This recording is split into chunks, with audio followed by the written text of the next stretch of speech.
My name's Paul. I'm 39, and I live in Denton, Texas. Not the prettiest town, not the ugliest either, but it's where I've tried to build something real. I work in logistics, which is a polite way of saying I make sure trucks go where they're supposed to and don't crash doing it. Been doing it since I was 24. Nothing glamorous, but it pays for a decent house, a dog named Murphy, and until recently, a sense that my life was finally mine. That all changed the day of my wedding. Now let me just get this out up front. I hadn't spoken to my sister Monica in nearly a decade. Not a falling out like people imagine. No shouting match. No final words carved in stone. It was more like a slow-motion betrayal stretched out over years. She had this talent for twisting the knife with a smile, and my parents, especially my mom, just let her. So when I say she wasn't invited to my wedding, I mean she wasn't even a passing thought. We'd reached the point where peace meant distance, and I was okay with that. But apparently my mom wasn't. A week before the wedding, I noticed her acting a little too helpful. Coordinating things she usually found reasons to avoid, asking too many questions about the seating chart, nudging me to leave a little flexibility, just in case. I should have known. I should have seen the signs. But I was distracted, overwhelmed, honestly, and it gave her more control than I should have. Turns out, she'd invited Monica. Without telling me. Without even asking. And not just invited her. She gave her a spot at the family table and told her she could give a speech. A speech? At my wedding. You already know this is going to get ugly. I didn't find out Monica was there until it was too late. My wife, bless her, noticed her first. We were walking out of the ceremony and heading toward the reception hall, hand in hand, smiling like idiots drunk on the moment. And then her grip tightened. She leaned in and quietly said that my sister was here. My stomach dropped. I thought maybe she meant someone who looked like Monica, some cousin twice removed I forgot existed. But then I saw her. Hair perfectly styled like it was her own red carpet event, wearing a dress just loud enough to draw attention without getting accused of trying to upstage the bride. She waved like nothing had ever happened between us, like we hadn't spent the last decade pretending the other didn't exist. I looked around for my mom, and sure enough, there she was, sipping champagne like this was all perfectly normal. I should have said something right then and there. I should have pulled Monica aside and told her to leave. But it was my wedding day. I didn't want to start a war at the reception. That was my mistake. Because after the toasts, the sweet, tearful ones from my best man and my wife's sister, Monica stood up, with a microphone, like it was her moment too. She launched into this twisted little speech about family and forgiveness, laced with sarcasm and weaponized nostalgia. Then, and I still can't believe this, she brought up that incident from high school. The one where I was publicly humiliated during a talent show, the worst moment of my teenage years. Monica spun the whole thing to make herself sound like she had been the real victim. Claimed I never apologized. Claimed I held it over her head for years. Everyone laughed nervously. Some people actually clapped. I caught my wife's eye across the table. Her smile was gone. She looked like she was deciding whether to flip the table or the whole damn building. What happened next was not part of any wedding planner's timeline. The silence that followed Monica's speech wasn't the good kind. It was the tight, stomach-clenching kind that rolls in just before something explodes. My wife stood up so slowly it was almost eerie. No yelling. No dramatic gasp. Just calm, steady fury. The kind that says, you've got 10 seconds before I light this place on fire. She walked over to Monica and, I'll never forget this, gently took the microphone from her hand, like she was putting away a dangerous object. Then she turned to the crowd and thanked everyone for coming. Said the reception was over. Told the DJ to pack it up. Monica tried to laugh it off, saying something about how people couldn't take a joke.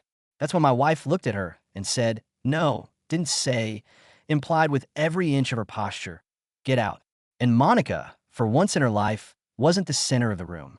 She stood there, stunned, realizing she'd just been publicly humiliated on the one day she thought she could hijack. My mom came running over like she had just watched someone set her favorite heirloom on fire. She was furious. Not at Monica, no, at my wife. Said she had no right to drag Monica out like that. Said it was cruel. Cruel. Let that sink in.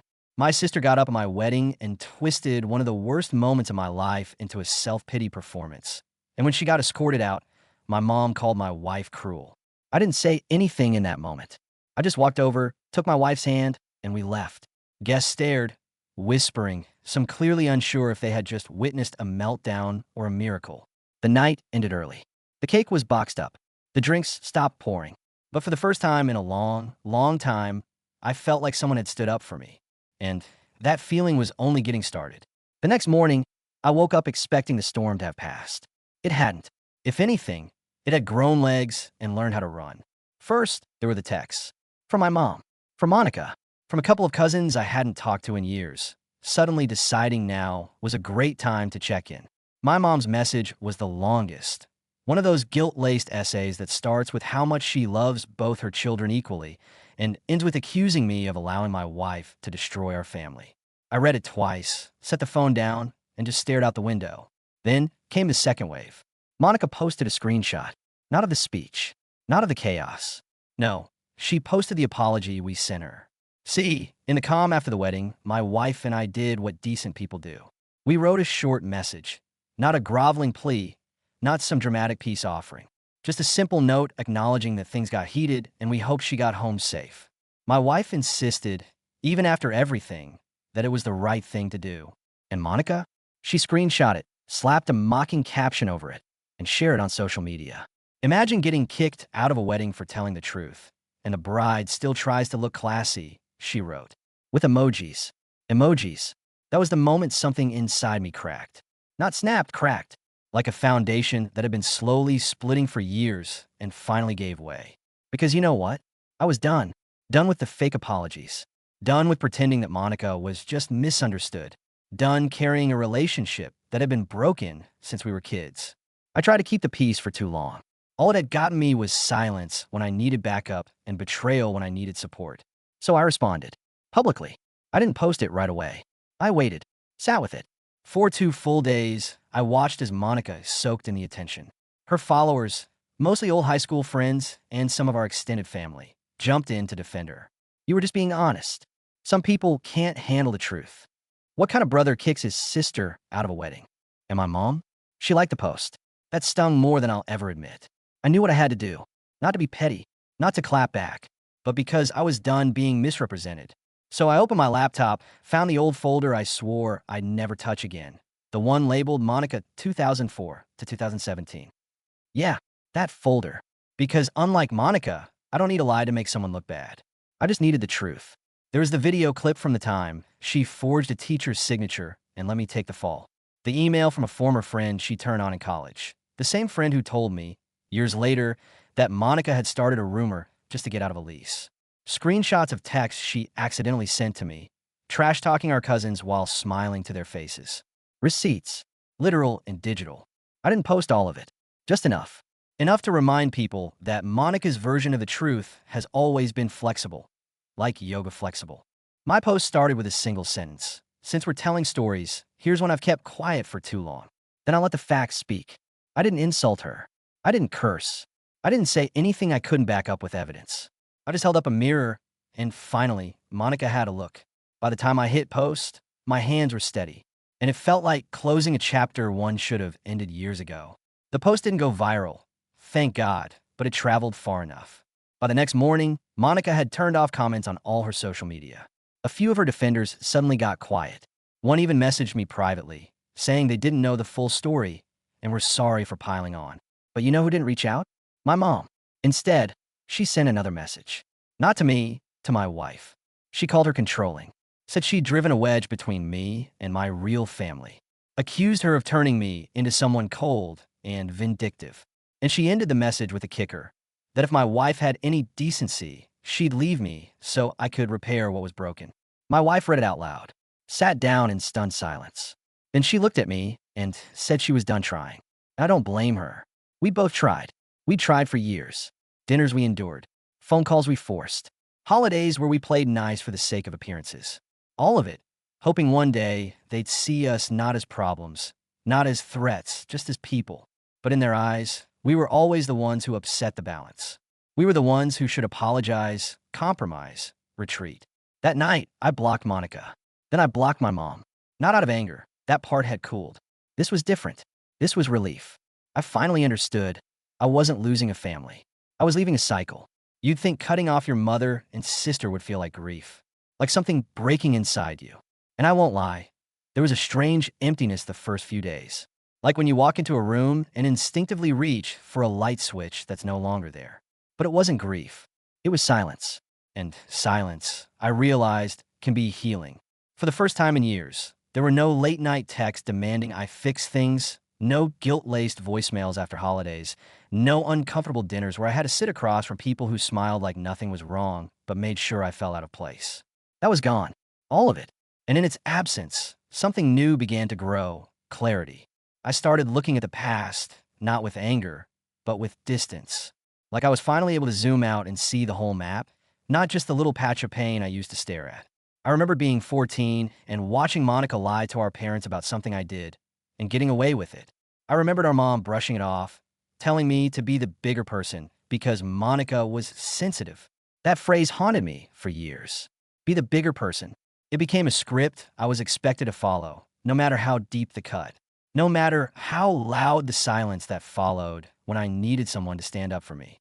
And the more I remembered, the more I realized I was raised to believe that keeping the peace was more important than telling the truth. That's what my mother was really mad about. Not the speech, not the apology, not even the post. She was mad that I finally broke the script. We are the one who keeps the peace. The second you stop, you become the villain. That's how the roles work.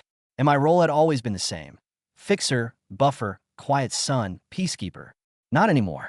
My wife, bless her, never once said, "I told you so," even though she had warned me about both of them for years. Instead, she just moved forward with me, helped me build new boundaries, new rhythms. We started going on long drives again, something we hadn't done in a while. We reconnected with friends we actually liked spending time with. The circle got smaller, but it got warmer. And then, one night over dinner, she asked a question that stuck with me. "Do you miss them?" I thought about it, sat with it, and I answered honestly. I miss who I thought they could be. But no, I don't miss who they are. A month went by, then two. And for the first time in my adult life, my family didn't feel like a shadow hanging over me. It felt like something that had happened to me, not something I was still trapped inside. We didn't get any Christmas cards from them that year. No surprise. What had surprised me, though, was how little it bothered me. Because by then, I'd started filling my life with different kinds of people. People who didn't see kindness as weakness, who didn't punish you for creating boundaries, who didn't treat every disagreement like betrayal. Our neighbors invited us over for Thanksgiving. A couple from my wife's job had us over for game night. There was laughter that didn't come with strings attached, generosity that didn't feel like a transaction. It felt foreign at first, like walking into a house where no one is shouting, and you instinctively wait for the tension to rise, but it never does. It took me a while to understand that this was normal. I had just never known it. One Sunday afternoon, I found an old photo in a box in the garage. It was from a birthday party when I was maybe 11. Monica had a brand new bike with streamers and a bow. I had a card with $20 inside and a chocolate cupcake with a candle in it. No balloons, no song. Looking at that picture, I finally understood. My parents weren't clueless. They were deliberate. They just never wanted balance. They wanted simplicity. And it was easier to pour all their energy into one child and tell the other to be strong than to examine their own favoritism. So I stopped wondering what I did wrong. I stopped asking why they never showed up for me the way they showed up for her. And that was the closure. No dramatic confrontation. No final phone call with tears. Just the quiet understanding that the peace I wanted didn't come from being accepted by them. It came from accepting myself without needing their permission. 3 months after the wedding, I got a letter.